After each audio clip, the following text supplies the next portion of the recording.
दुनिया की सबसे बड़ी हकीकत क्या है? इस हकीकत को कोई भी ठुकरा नहीं सकता। तो शायर क्या खूब लिखता है, मिट्टी दा तू बनिया बंदे आखिर मिट्टी अंदर जाना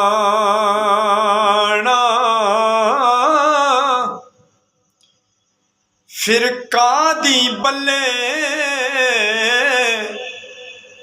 बल्ले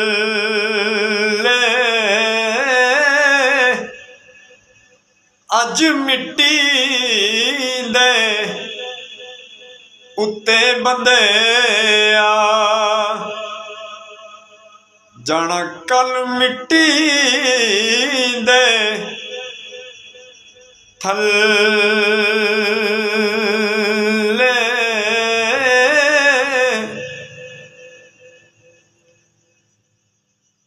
तुम्बा जिंदड़ी दा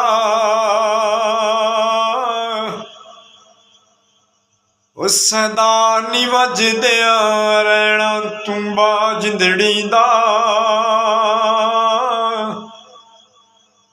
सदा नी वजदिया रहना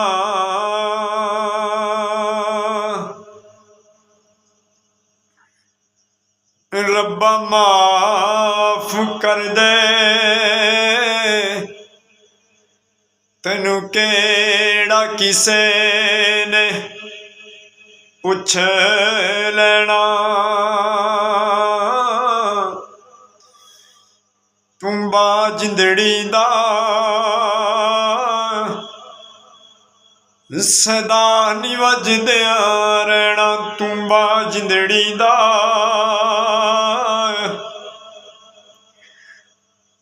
कि चंगे मंदे वक्त नहीं रहंदे फिर ना कर तू वड्याइयां राजे होंदे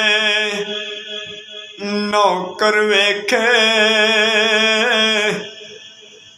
टहंदियां बादशाहियां तुम्बा जिंदड़ी दा सदा नी वजदिया रहना तुम्बा जिंदड़ी दा। वीडियो चंगी लगी तो चैनल में जरूर सब्सक्राइब करें। शुक्रिया।